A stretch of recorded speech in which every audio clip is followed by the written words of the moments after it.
Welcome back to Poolside Perspective Podcast. Today we have an amazing guest. So he was going to speak with us last week, but he had to get on a plane and go to the filming of the Today Show. So we're blessed to have Ambrose Rowdy Gaines on the show. He's a 3-time Olympic gold medalist. He set 10 world records between 1978 and 1984. He is an NBC Olympic commentator since 1992. I heard him as a motivational keynote speaker. He still does that today. He's often referred as the swimming's greatest ambassador. And maybe life goes on without the Olympics, but not for the fastest swimmer on earth. His determination to compete in the Los Angeles Olympic Games in 1984 and his stellar success marked Rowdy Gaines one of the world's most dedicated as well as ambitious athletes to symbolize the American quest for more than gold. Rowdy says, "It's never too late to achieve your dreams. I'm living proof of that." So without more, let's listen to Rowdy today. So did you get to go to your scooter ride? I did. Yeah. Went for a little scooter ride this afternoon or yesterday, actually. We played golf today. And so it was fun. We had a good day. Good day on the court. Well, I greatly appreciate you jumping on with us today and to talk about No, thank you. water safety. So Kevin apologized. Kevin, I don't know if Charlie mentioned, is in cancer treatments. And Oh, no. they started radiation on him last week, and he was supposed to have a radiation treatment this morning, and they changed it to 4:30. So he is in treatment right as we speak right now. So A hopefully little bit more important than what I'm doing. Yeah. For for me as well. Yes, sir. But, Yeah. we wanted to really talk to you because it's an honor to have you here. Thank you, buddies. Given the spokesperson for you are for the water industry and what you've done over decades of period of time. So I got your book and read it.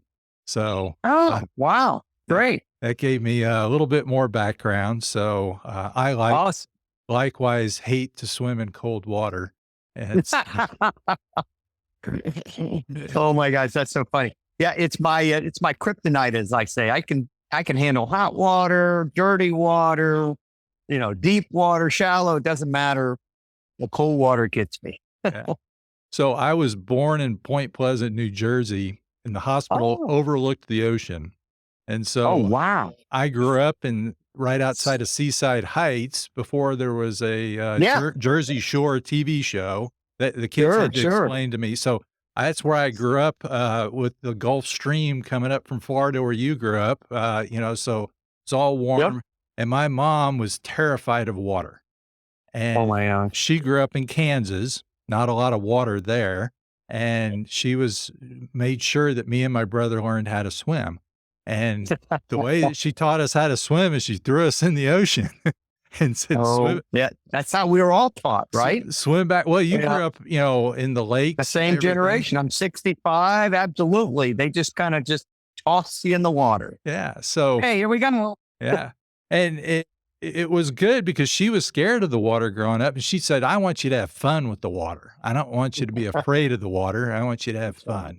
And so that was our experience. And, I've got water in my life ever since. So anyway, until I moved to Lubbock, Texas at 12, there wasn't much my God. water there. We still had the sand, but not much water. Have you been in Lubbock ever since then? No, I went to Texas Tech and got a degree in landscape architecture. And then I actually went out to California and I worked in California for 12 years. And that's where I switched over to the pool industry. Nice. And then I've been back in Texas now for 22 years. Nice. Didn't go. My wife says I could go anywhere when we left California except to Lubbock. So Meh. this podcast is for homeowners. And so what we want to do is give people information, but it's also good to hear a little bit how people got into it. And, so explain to people briefly how with all the things that you've done, how did you get from, a kid growing up in Florida and swimming and everything, and including a lot of hotel pools. That was kind of fun, from a training. Hotel pools. Motel pools. Okay. Yeah, back So, then. how did you get to where you are today? How did that journey occur? Well, Mike, it's a bit of a long story, but to keep it short, I was born and raised in Florida. And when you're born and raised in an environment where water is part of your DNA, you learn how to swim at an early age, like we just talking about. My parents water skied for a place called Cypress Gardens. We Yeah. grew up on a lake, That's cool. and my parents would take the boat across the lake for work, and I just grew up swimming. I didn't start competitive swimming now until I was 17. I was a junior in high school. And it was just on a whim. I had tried out for 5 other sports and got cut in every one of them.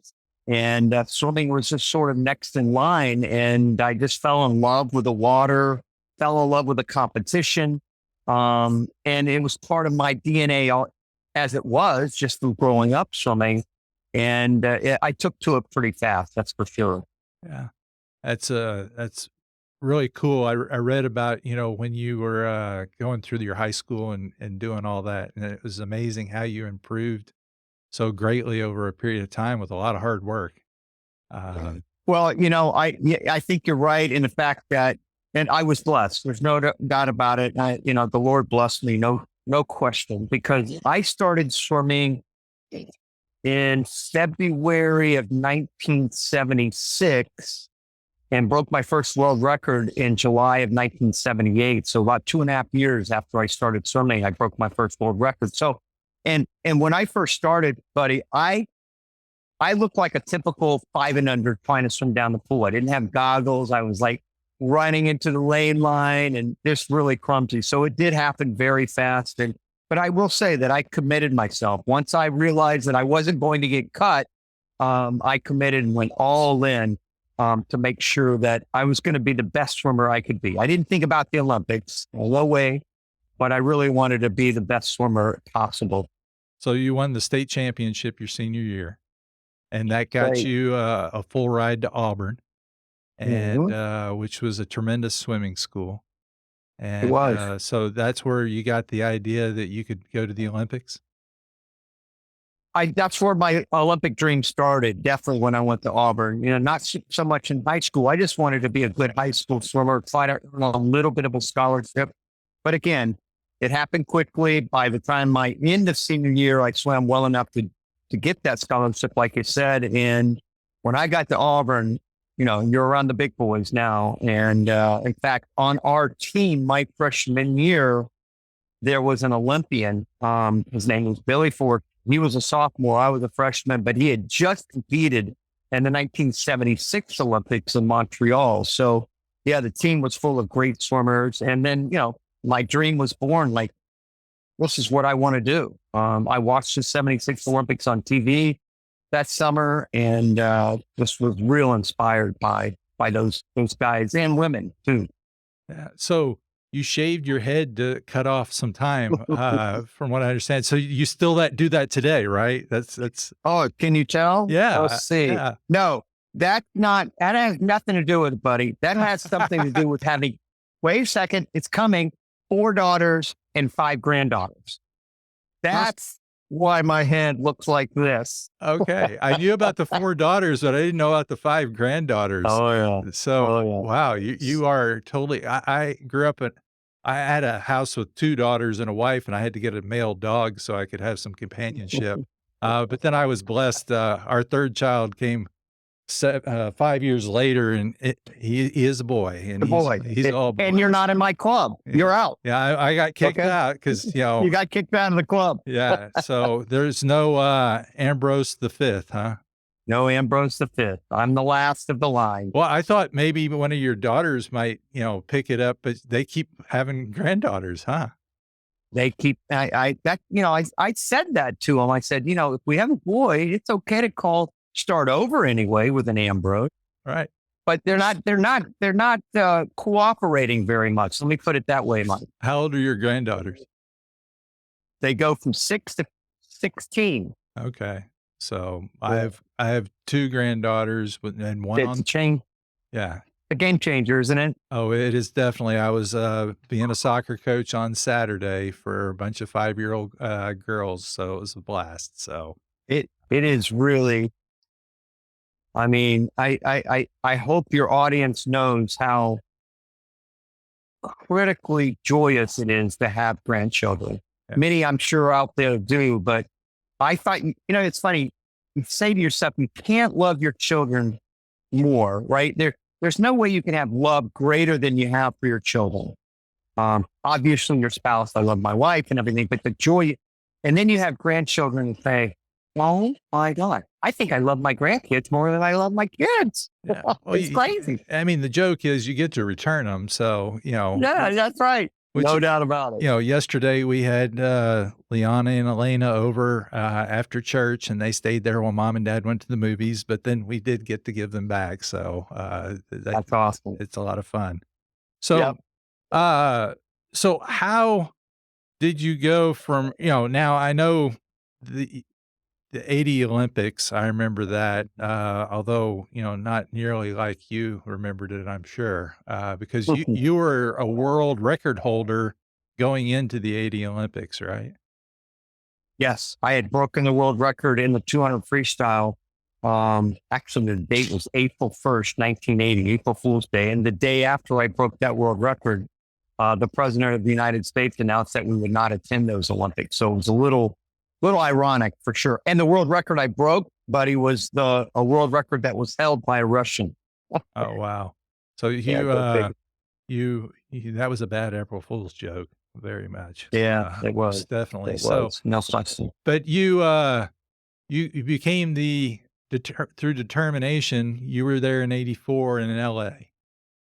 So the Olympics on American soil, and you were the old guy on the team. Were you the oldest swimmer on the I team? was. You were the oldest swimmer, Absolutely. and you then won 3 golds in that Olympics. That's an amazing story with determination about how you went through in those years and persevered. I got to hear you do a keynote one time also, Oh, and you talked about that as well. So right. do you do a lot of speaking still? I do. Yeah, I certainly do. Certainly a lot now within the industry, having been on the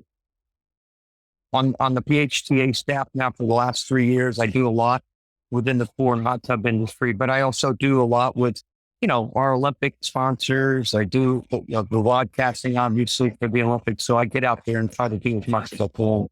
Yeah. So I think that's where a lot of people today, I mean, I told several people that I was interviewing you, and they all knew you because you're the commentator for swimming, and right. have been for a long, what's 92? Was it the first? Yeah, Okay. right. That's right. 92 was my first Olympics. This will be my 9th. Wow. That's an amazing journey just to Oh, see all the people that have come, and you do a lot of training with elite swimmers still, right? I do. I do a lot of swim camps, and I go back to Auburn every summer and do a camp, and try to do some clinics with, especially some clinics with some of our lesson providers that we've provided grants to. Going to Raleigh this weekend to do a little clinic for an autistic swim team. So I try to get out there and stay involved with doing clinics as much as possible. That's awesome. So how did the passion, because I know you're very passionate about it, for water safety, how did that come about? Well, I think for me, I was very blessed to have parents that really cared about me being safe in and around water. I learned how to swim literally before I learned how to walk. I was 9 months old. I'd crawl into the lake and swim. And I don't know about you, but being around water has always brought my family the most joy in our lives. Yeah. Like whether it's the pool or the beach, or you go to the lake, or being around water. It's swimming with your kids and swimming with your grandkids, right? And when a child drowns, it wipes that joy off the face of the earth for that family.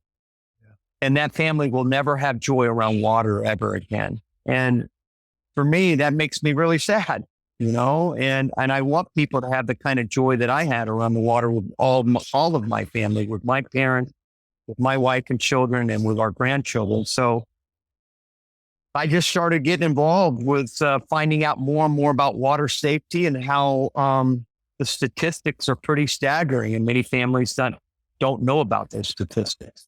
Yeah, I was amazed. I was reading that 75% of African American children and 60% of Hispanic children don't know how to swim. Yeah. I mean, that's a staggering number. It is. It is staggering. It's the number one cause of unintentional death in children ages 1 to 4. Number 2, 5 to 14. 80% of drownings happen in front of an adult. A child can drown in as little as 30 seconds. That's like sending a text on your phone. Like going to answer the door, check your laundry. That's how short of a time it can happen. And I'm not trying to tell you this, and I don't want people to misunderstand. I love this industry. I love how the pool and hot tub industry has literally wrapped their arms around what we're trying to do. We're trying to save lives. There's no doubt about it. But more importantly, I shouldn't say more importantly, but just as important, we want to create more swimmers. Let's have because, fun. Right? Yeah. I mean, that's so true because, and again, this is not the reason why to do it, but when we create more swimmers, in the future, we're going to create more swimming pools. The more swimmers you're going to create, the more joy you're going to create for those families. And those kids are going to build swimming pools later on in life. Yeah. So it definitely makes economic sense, but it's much more to me personal in the fact that I really want to save lives along the way. Yeah. Well, I'm sure it has to do with those 4 daughters and 5 granddaughters as well. We create memories around water. And they're so powerful. I can think of a lot of events that my children would fight like cats and dogs, but if we got them in the pool together, they actually would get along. When they were growing up, there was those times. I've had family members that I don't like to be around, but the 4th of July, we'd all go hang out in the pool together and we'd have fun together and we'd make good memories. And then, then we'd get out of the pool and talk politics and not want to talk to each other anymore. Right. That's true. But it's that common denominator for so many of us. It's sort of like watching the Olympics. I think families are glued to the TV together. It's not the only thing, but it's one of the only things on television that everybody can kind of agree on is to watch the Olympics. Well, everybody can kind of agree on, hey, let's go to the beach. Hey, let's go to the pool. It's just one of those things that everybody will say, yeah, let's do it on a hot summer day. Mike, we got a new question. Oh, great. What's the question of the day? It's Dolores from California. Dolores. Yep. Awesome. She wants to know what the difference is between a cave and a grotto because they're looking at getting a pool for their family and they can't figure out what the difference is between a cave and a grotto. Okay. So I have a definition of what the difference is between those two, but everybody may be a little bit different. To me, a grotto you sit in. Okay. So that means a lot of times this is under a water feature. Mm-hmm. And so 2 people can sit in that space. And I make my grottos about 6 feet wide. So 2 nice size adults can very comfortably sit in that space. And when I build that space, I like to have the walls on the sides go kind of straight back. Because if it's a big ellipse, then 6 feet of an ellipse, there's not going to be enough space on the sides to fit in. You're going to kind of be shoved in. That's pretty tight. Mm. So anyway, but it's a place you sit under. So a cave you go into. So you enter the cave and you can stand in the cave and look around and you may see 3 or 4 or 5 or 6 or 7 or 8 people in under a cave. I've heard another term for that too. And I'm sitting over here as I'm listening to you, racking my brain of what it is, because it's a really odd term for like a cave area underneath. It's I bring this up and talk about it, and I'm just going to sit here and struggle with trying to come up with it. It's a funny name. Well, I can come up with a lot of funny names. Yeah. I know you can. Darn it. I wish I could think of that. Well, if we think of it, A speakeasy. A speakeasy. Mm-hmm. Wow. A speakeasy. Is that right? Well, I've heard the term Or an speakeasy. easy something. No, I've heard the term speakeasy. There was a project that was done recently in the basement of a home that was a speakeasy. I don't know what the difference between that and a cave is. I'll just have to, I don't know. Well, I know you pretty well by now, so I'm sure you're going to figure it out, and then I'll know what it is. Yeah, well, that's my mind works that way. Yes. So the most famous cave I can think of, besides the Bat Cave, but you didn't swim into that one, was Hugh Hefner had a cave at his mansion, and it was a very well-known cave for a long time that was built in Southern California. And you definitely were able to go into that cave, multiple people. Mm-hmm. So that sounds maybe more like a speakeasy than a cave. I don't know. So I don't think speakeasy is right. I got that messed up. When I think of a grotto, because I did a lot of them in Phoenix, I always imagine people are jumping off the grotto, and because there's water coming off that, because oftentimes there's a slide going around it. Right. And we did a lot of, here there seems to be a lot of prefab slides.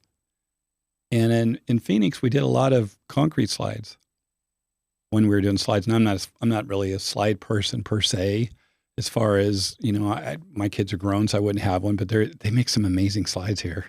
I've seen on some projects. They're just crazy. Dolphin slides, I think. Yeah. So I think I want to address that as a separate question. All right. Sounds good.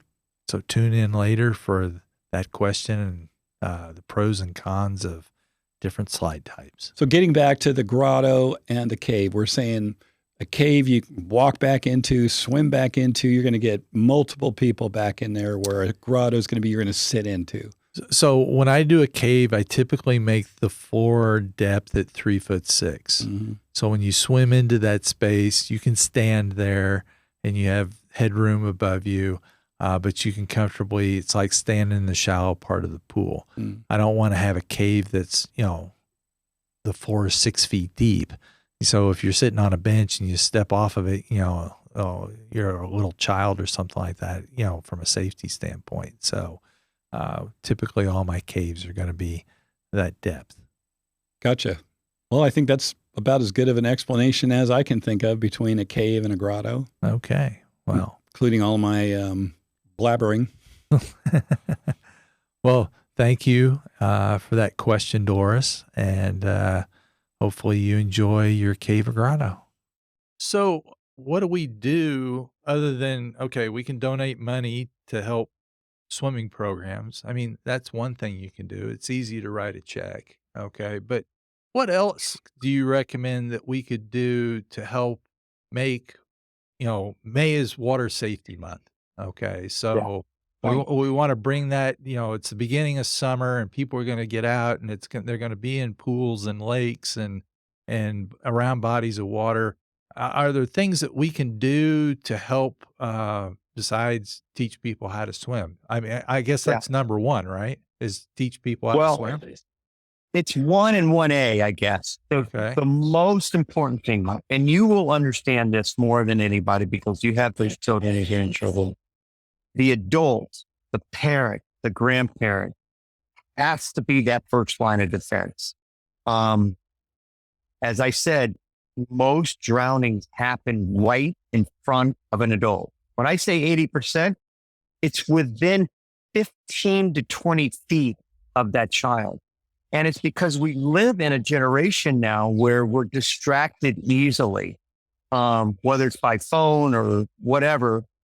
It has become a huge distraction, that smartphone. So my first advice to parents is please never take your eyes off the child because it can happen in an instant. And if you keep an eye on your child, then that child doesn't necessarily have to take swim lessons, if that makes sense. But the problem is that's not going to happen. You are going to take your eyes off your child, and then it's just natural. So that 1A is definitely put your child in swimming lessons, because if you take swimming lessons, it reduces that risk of drowning by 90%. It's a pure and simple stat. We found the cure to drowning. Right. And it's taking swim lessons. Right. It's pretty simple. It's not rocket science. So those are two big things I try to get across to parents. And if I can get them to listen to those two things, their child will always be safe in and around water. So would it be a suggestion that maybe if you're out by the pool, leave your phone in the house, watch your kid? Leave your phone in the house, or develop some sort of water watcher. We have these water watcher tags that we distribute sometimes. And basically not a lot, I think it's 60, a lot of drownings happen at parties. Yes. Because one parent thinks that another parent's watching. You have 15 adults and 15 children, and drowning is a silent killer. So it's not like the movies where, they yell and scream. They literally are slipping in the water and they look like they're swimming with the other kids. So we have water watchers, and basically meaning if you're having a party, then there's always an adult with a tag around their neck. That's all they're doing is watching children. They're just like eyes on the pool. Then they can, take 15 minutes and then hand a water watcher to another adult. So there always needs to be that one adult watching a multitude of children swim. Yeah, we built our pool. We built the pool so they would come. They being everybody in junior high and high school. I wanted them all at my house, not somebody else's. And we hired our oldest daughter. She actually was a lifeguard. Oh, great! Her junior and senior year in high school, and so awesome. We hired Chelsea to watch everybody. When Trey was having his buddies over and everything, just to keep an eye on everybody from a safety standpoint. Awesome. Anyway, a bunch of boys. That's fantastic, and I'm so proud of your daughter being a lifeguard. It's such a great profession for a young adult, older child. It teaches you so much, not only about our industry, but about life-saving techniques and social responsibility. This list goes on and on for how much respect I have for our lifeguards out there. Oh, it was one of her first jobs.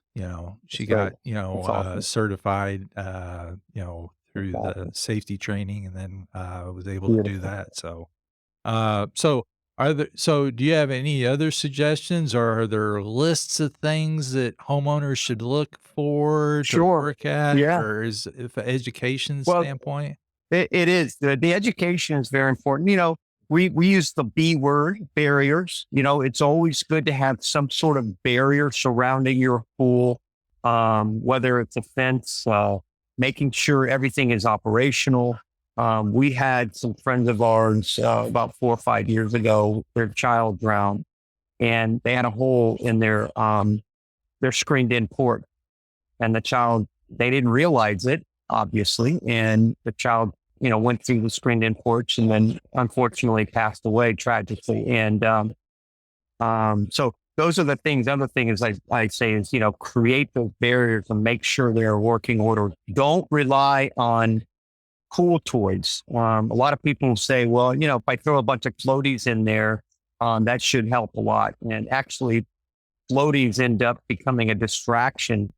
And they also become very attractive to those children when those toys are left. Yes, when they're left in the pool and they try to reach out to them. Many drownings happen in that manner. And the fact that, you see those pool toys and it's a magnet, for a 3-year-old. Oh, sure. And so, there's a lot of different ways, but it's easy to educate yourself. The CDC, you can go on their website.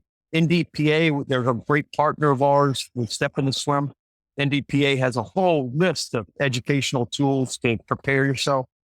Our website, stepintheswim.org. I mean, there's a lot of education out there and easy to find. Just if you Google how to keep my child safe around the water, it'll list a variety of things. So I know life jackets are something that a lot of people use with children that don't know how to swim very well. And Yep. of course, boating, that's a required situation. Absolutely. I even have, we raise golden retrievers, and Oh, wow. we have a lot of people that get life jackets for their dogs too, which I think is Yeah, funny. 'Cause- sure. Why not? Because when you have an accident, well, you know more than anybody. And when, if there's, some sort of accident on the boat, sometimes you can get knocked out. That's the real purpose.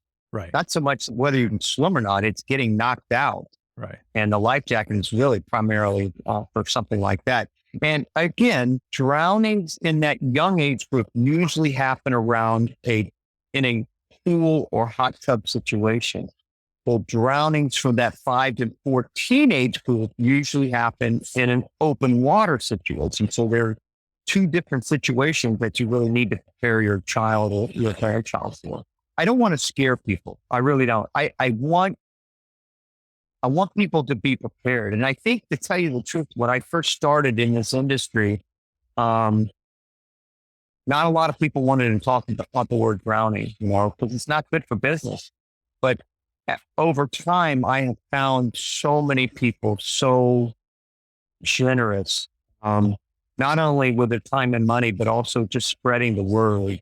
And it just makes me so proud. And you know the guy named Charlie Claffey. Yes, And sir.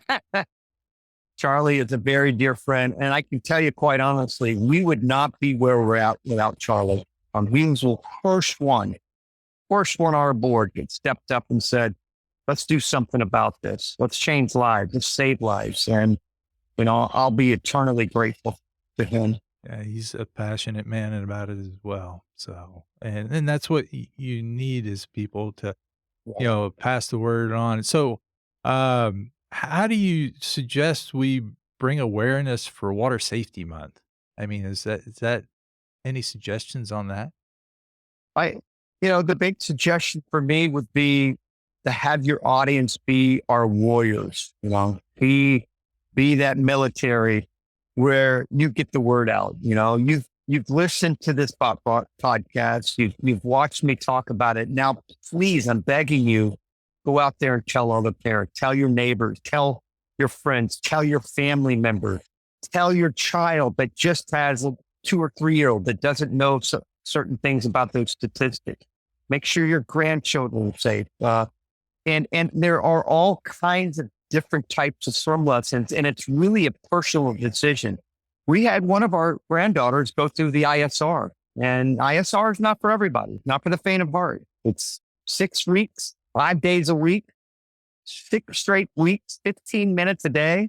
And then they throw the child in the water fully clothed at the end of 6 weeks. It's not for everybody. It is an amazing program, though.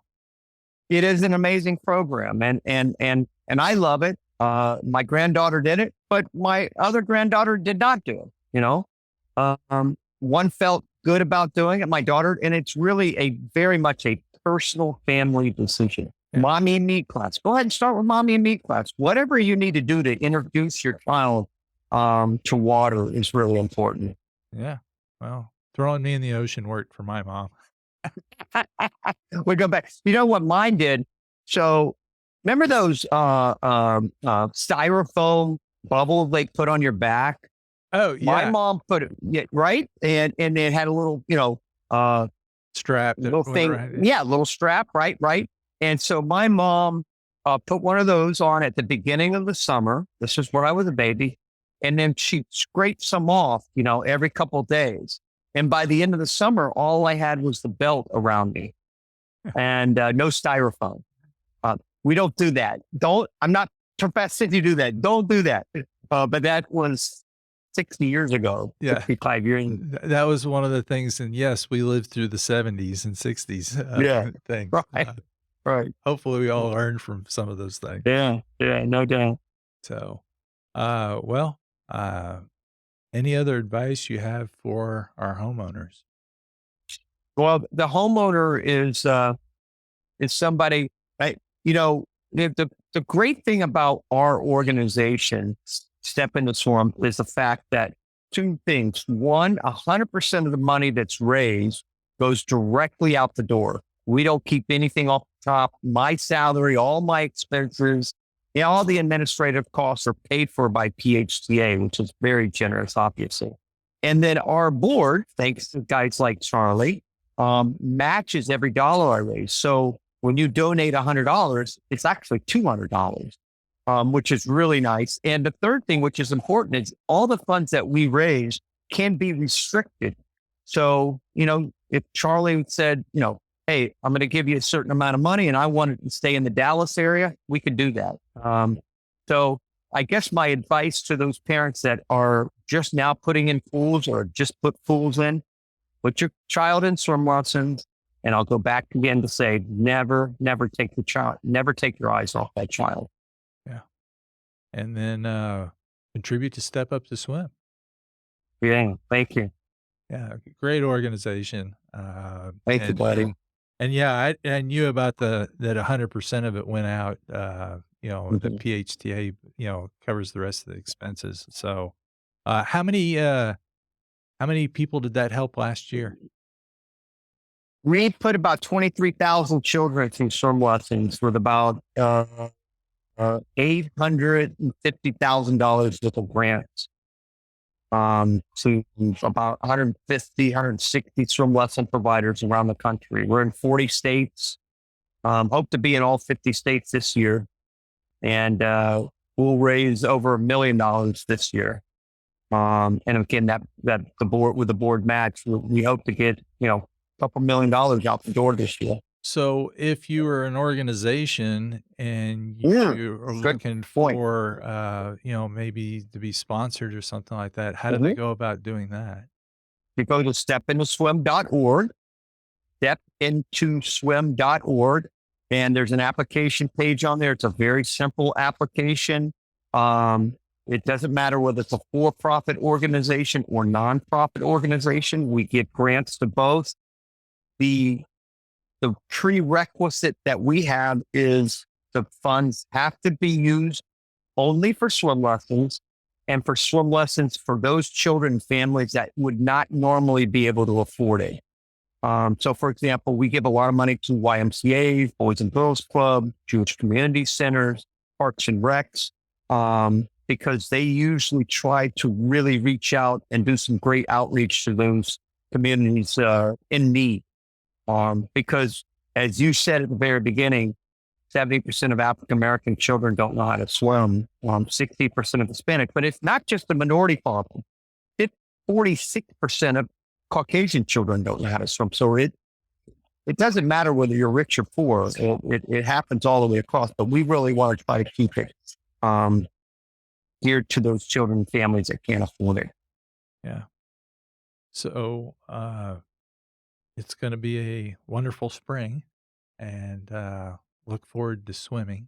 And hopefully we can get some word out through social media and through our friends and family, and spread the word on how to get some people more having fun around pools and water instead of being afraid of it. So that's right. But I greatly, again, appreciate you coming on with us today. And what we'll do is include all your contact information with Step Up for Swim and everything like that. So it'll be in the information on the podcast. So if people can find the website and then reach out to that. And then we'll try to put some other lists on there for different tools to look at for everything. But again, extremely appreciate your time, and good luck in the Olympics coming up as well. Thank you, buddy. Appreciate it. Yeah, we'll be on NBC. It starts July 25th, and we'll be in Paris. Yeah, well, have fun in France. You get to go there very often? Gosh, I haven't been there in a long time, but yeah, I'm all through swimming. I've been there a few times, but it's been 15, 20 years since I've been. Yeah.